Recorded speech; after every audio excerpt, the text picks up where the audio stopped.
আজ আমি আপনাদের এমন একজন সাহাবীর কথা বলবো যিনি একসময় ছিলেন ইসলামের শত্রু, কুরাইশদের সাথে কাঁধ মিলিয়ে হেঁটেছিল, গিয়েছিল ফাঁসির মঞ্চে উল্লাস করতে। কিন্তু সেই ফাঁসির মঞ্চেই তার জীবন বদলে গিয়েছিল চিরতরে। তার নাম সাঈদ ইবনে আমের আল জুমাহি রাদিয়াল্লাহু তাআলা আনহু, রাসূলুল্লাহ সাল্লাল্লাহু আলাইহি ওয়াসাল্লামের প্রিয় সাহাবী। আজকের এই গল্প শুনলে আপনার বুক ভারী হয়ে আসবে, চোখে পানি আসবে। শেষ পর্যন্ত থাকুন।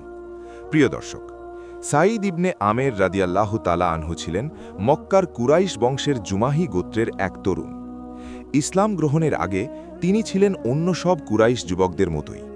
জীবন উপভোগ করতেন, বন্ধুদের সাথে আড্ডা দিতেন, উৎসবে যেতেন, নেতাদের ছায়ায় থাকতেন। কুরাইশরা যখন কাউকে শত্রু মনে করত, সেও তাদের শত্রু মনে করত। কুরাইশরা যখন মুসলিমদের ঘৃণা করত, সেও করত। সেটাই ছিল তার দুনিয়া। কিন্তু একটি দিন এলো যেদিন সেই দুনিয়া চুরমার হয়ে গেল। সময়টা হিজরতের আগের কাল। মক্কায় যখন ইসলামের বিরুদ্ধে ঘৃণার আগুন দাউ দাউ করে জ্বলছে। রাসূলুল্লাহ সাল্লাল্লাহু আলাইহি ওয়াসাল্লামের প্রিয় সাহাবী খুবাইব ইবনে আদি রাদিয়াল্লাহু তাআলা আনহু, একজন নিষ্ঠাবান মুসলিম, আল্লাহর প্রেমিক, রাসূলের ভক্ত। কুরাইশরা তাকে বিশ্বাসঘাতকতার মাধ্যমে বন্দী করেছে। লক্ষ্য একটাই, বদর যুদ্ধে নিহত কুরাইশ নেতাদের হত্যার প্রতিশোধ নেওয়া।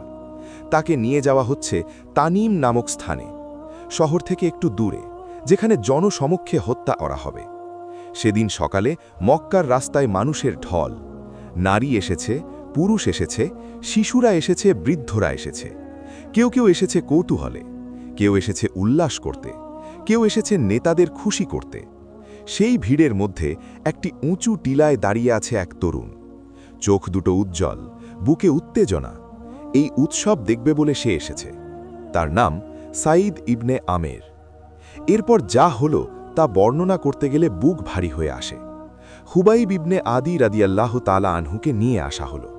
হাতে শিকল, পায়ে শিকল, চারদিকে হাজারো মানুষ, করতালি, চিৎকার, উল্লাস।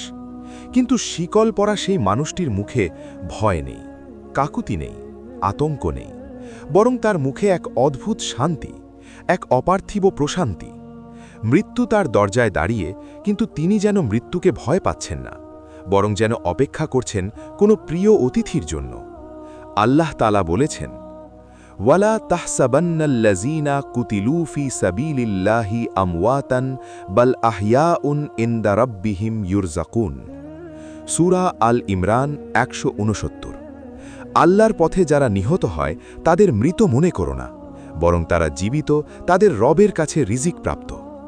খুবাইব রাদিয়াল্লাহু তাআলা আনহু এই সত্যটা বিশ্বাস করতেন, শুধু মুখে নয়, সমস্ত অস্তিত্ব দিয়ে। এবং সেই বিশ্বাসই তার মুখে এনেছিল সেই অবিশ্বাস্য শান্তি। ফাঁসির মঞ্চে দাঁড়িয়ে তিনি শান্তভাবে অনুমতি চাইলেন না, প্রাণভিক্ষা চাননি, না, কান্নাকাটি করেননি। তিনি শুধু বললেন, তোমরা অনুমতি দিলে ফাঁসি দেওয়ার আগে আমি ২ রাকাত নফল নামাজ আদায় করতে চাই। টিলার ওপরে দাঁড়ানো সাঈদ ইবনে আমের থমকে গেল। হাজারো মানুষের মাঝে সে, কিন্তু মুহূর্তের জন্য মনে হল সে একা। এই মানুষটা কি জানে না তাকে এখনই মরতে হবে? তবুও সে নামাজ পড়তে চাইছে। কোন শক্তি এই মানুষের ভেতরে? অনুমতি পেলেন, এবং তারপর খুবাইব রাদিয়াল্লাহু তাআলা আনহু কিবলামুখী হলেন, তাকবীর বললেন, শুরু করলেন নামাজ। প্রিয় দর্শক, সেই মুহূর্তটা একটু অনুভব করুন। হাজার মানুষের ভিড়, চিৎকার, হট্টগোল, ঘৃণার উত্তাপ। কিন্তু সেই মানুষটি যেন সব থেকে আলাদা হয়ে গেলেন, যেন এই দুনিয়ার কোলাহল তার কাছে পৌঁছাচ্ছে না। তিনি দাঁড়িয়ে আছেন শুধু তার আল্লাহর সামনে। কি রুকু, কি সিজদা! ধীরে ধীরে, স্থিরভাবে, প্রশান্তিতে। মৃত্যুর ছায়ায় দাঁড়িয়েও তার নামাজ ছিল দুনিয়ার সবচেয়ে সুন্দর নামাজ। নামাজ শেষ করে তিনি উপস্থিত সবার উদ্দেশ্যে বললেন, ওয়াল্লাহি লাউলা আন তাযুন্নু আন্নী আতালতুস সলাতা মিনাল মাসাউইতি লাস্তাকসারতু মিনাস সলাহ। আল্লাহর শপথ, আমি মৃত্যুর ভয়ে নামাজ দীর্ঘায়িত করছি, তোমরা এই ধারণা করবে বলে মনে না হলে আমি আমার নামাজ আরও অনেক দীর্ঘ করে পড়তাম। প্রিয় দর্শক, মৃত্যুর আগে শেষ কথা, এবং সেই শেষ কথাই তিনি বললেন, আমি নামাজ দীর্ঘ করতে চাইছিলাম। তার কাছে মৃত্যু নয়, আল্লাহর সামনে দাঁড়ানোটা ছিল বড়। এরপর শুরু হলো যা, তা ভাষায় প্রকাশ করা কঠিন। কাফেররা তাকে জীবিত অবস্থায় অঙ্গহানি করতে শুরু করল, এক এক করে কেটে কেটে বিচ্ছিন্ন করতে লাগল। তারা চাইছিল একটাই, রাসূলুল্লাহ সাল্লাল্লাহু আলাইহি ওয়াসাল্লামের বিরুদ্ধে একটি কথা বলুক, একটি কথা, তাহলেই মুক্তি। তারা বলল, তুমি কি রাজি আছো যদি তোমাকে ছেড়ে দিয়ে তোমারই উপস্থিতিতে তোমার পরিবর্তে মোহাম্মদকে হত্যা করি? সারা শরীর থেকে রক্ত ঝরছে, অসহ্য যন্ত্রণা, কিন্তু সেই রক্তাক্ত মানুষটির কণ্ঠ থেকে বের হল এক দৃঢ় অবিচল উত্তর, আল্লাহর শপথ, মুহাম্মদ সাল্লাল্লাহু আলাইহি ওয়াসাল্লামকে হত্যার বিনিময়ে আমি মুক্তি পেয়ে আমার পরিবার পরিজনের নিকট নিরাপদে ফিরে যাওয়া তো দূরের কথা, পথে হেঁটে যেতে তার পায়ে একটি কাঁটার আঁচড় লাগুক তাও আমি সহ্য করতে পারব না। মুনাফিকি জীবন থেকে শহীদি মৃত্যু আমার কাছে অনেক উত্তম। প্রিয় দর্শক, একটু থামুন, এই কথাটা আরেকবার মনে মনে পড়ুন। তার পায়ে একটি কাঁটার আঁচড়ও লাগুক তাও আমি সহ্য করতে পারব না। এই হলো সাহাবীদের ভালোবাসা, এই হলো রাসূলের প্রতি প্রেম। আমরা মুখে বলি রাসূলকে ভালোবাসি, কিন্তু সুন্নাহ মানতে গেলে একটু কষ্ট মনে হয়।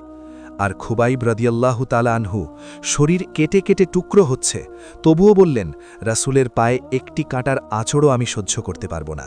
প্রিয় দর্শক, একজন মানুষের মৃত্যু আরেকজন মানুষের জীবন বদলে দিল। এটাই শাহাদাতের শক্তি। আল্লাহ তাআলা বলেছেন, যারা আল্লাহ পথে নিহত হয় তাদের মৃত বলো না, বরং তারা জীবিত, কিন্তু তোমরা বুঝতে পারছ না।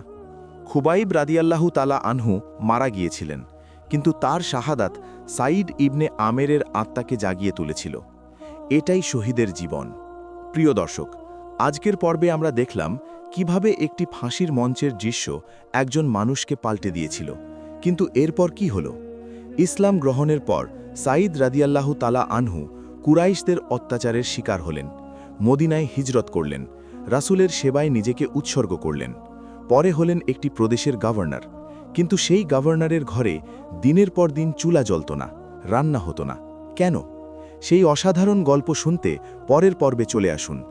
ভিডিওটি লাইক করুন, চ্যানেল সাবস্ক্রাইব করুন, নোটিফিকেশন বেল চালু রাখুন। আল্লাহ হাফেজ।